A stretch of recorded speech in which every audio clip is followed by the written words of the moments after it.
Something Wicked This Way Comes is the 1962 novel by Ray Bradbury, the second in his Greentown trilogy, that explores themes of fear, joy, and growing up.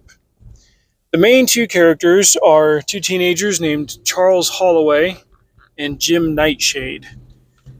There's very symbolic differences between the two, kind of a light and dark thing of fire and ice playing off of each other. They're both very close to turning 14, and they're more or less on the cusp of having to go through the adult problems of life. They're in that transitionary period where they're going to start taking on more responsibilities, things that might be a little bit frightening to young boys whose life has up until that point been defined by joy and leisure and exploration of the simpler things. They're hanging out when on October 24th, a carnival comes to town. Naturally, the boys are intrigued by it, so they start scoping it out, but things are quickly revealed to be not what they seem. In a very on-the-nose and none too symbolic naming, the main master of ceremonies, I guess, operator of the carnival is a guy named Mr. Dark, and he's got a henchman named Mr. Cougar. And they start going around advertising for this carnival, getting people to come inside, see the attractions, and soon the townsfolk start realizing that wishes that they have for their lives can be granted at this carnival. What comes later is the bill. There's always a cost. And people whose life hasn't turned out the way that they wanted it to, or feel that they're getting too old and they're losing their sense of joy, they take up Mr. Dark on his offer of wishes and then soon regret the price of it. But since Jim and Charles are aware of this, they present a hazard to Mr. Dark's operations, and he soon starts hunting them down.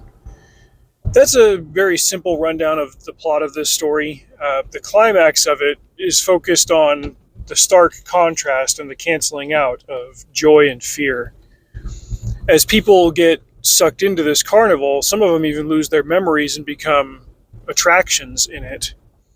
One such man who appeared at the beginning was a door-to-door lightning rod salesman. He gets turned into a dwarf later and has his memory wiped, and he becomes a carnival attraction.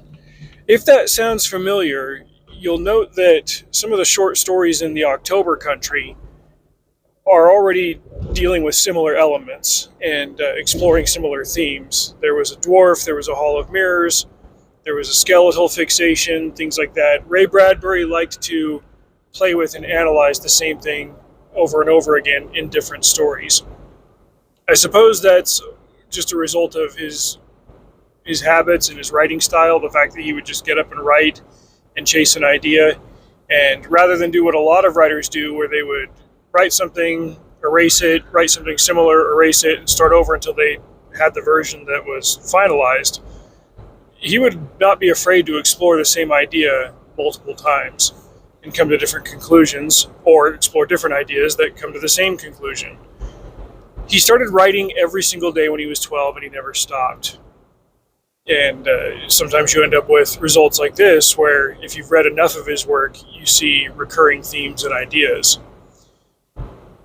I personally think that one of the more valuable characters in this is Charles's father, he's got this weird fixation on his own age, the fact that he's 54, and that he fathered Charles when he was 40, and that he feels that he's too old to be Charles's father. Really, he's old enough to be his grandfather. And he's so focused on his age that I think there's a realization for this character as he's trying to trust his son and cotton on to what's going on with this carnival and everything, and help his son to escape Mr. Dark.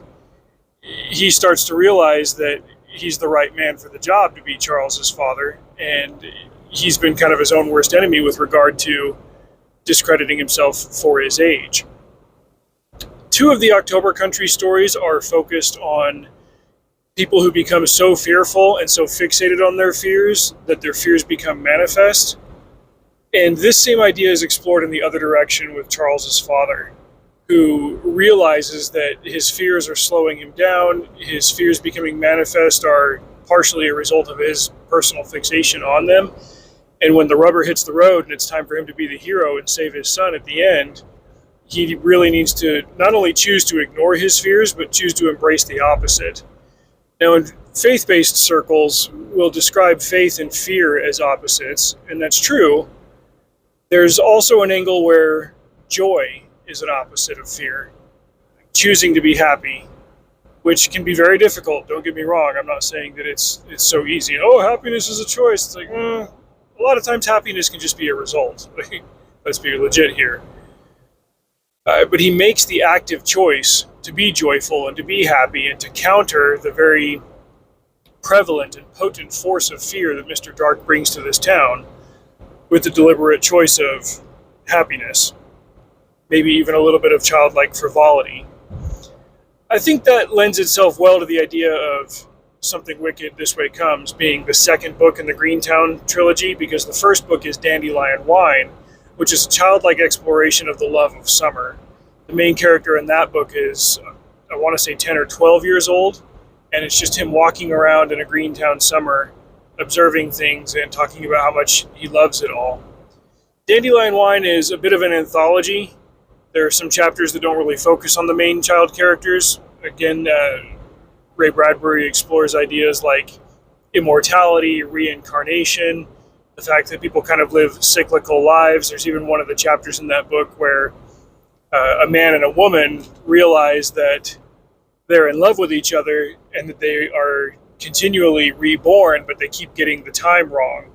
And at one point, this one man who's in like his 20s, he realizes that there's an old woman in town in her 70s and that they're in this cycle, and in some way along the line, like he was born at the wrong time, and they both need to come back at the right time so that they can live together, like live their lives together. Like he explores these same themes, but Dandelion Wine is a more leisurely is the wrong term. It's a more like whimsical, ethereal, joyful exploration of summertime, and Something Wicked This Way Comes is October time. In fact, the book takes place a week before Halloween and in the run-up to Halloween. Mr. Dark is obviously there to capitalize on the atmosphere of fear and leverage that to his advantage to gain power over people. And there's just one way to counteract that, and that is with optimism and positivity. I think that's really synchronicitous, if that's a word, with what I talked about last week about the importance of having something to look forward to. And that's a tangent of the larger conversation of having beautiful art readily accessible to us, whether that's in books, movies, or music, or whatever. And I think that's got a lot to do with why built-in fandoms of established properties are eager to defend what's great about those properties, what built them up, and what brought in the fans to begin with. And they don't want them changed or subverted or destroyed, because those are a reliable source of joy for the people that have enjoyed them their entire lives. It's understandable that people would be protective of that, because there is power in that reliable source of joy and beauty, especially when there's a prevalent force of fear and darkness and negativity. I like the way that Ray Bradbury explores this, not just psychologically, but with his writing and with his prose.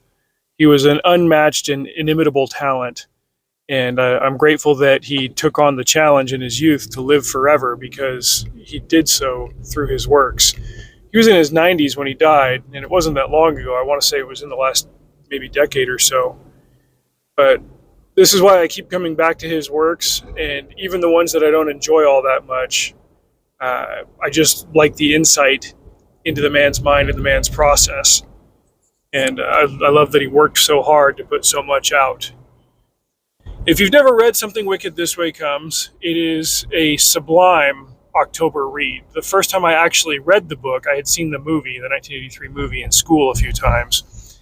The first time I read the book was in 2009, and it ended up being in October. To give you an idea of how long ago this was, I was playing the second expansion of World of Warcraft while listening to the audiobook at 1x speed on iTunes on my laptop. So yeah, it was a while ago. Graham, why were you playing World of Warcraft? Because I didn't have a girlfriend. Causality and causation are not correlated, however, stereotypes exist for a reason. But it was a great book, and it was a very great time of year to read that. It was 15 years ago. I probably won't read it again this year. I'll put it on the slate for next year since I'm already rereading October Country. But if you haven't read it, check it out. Let me know what you think. Till next time, drive safe. See you out there.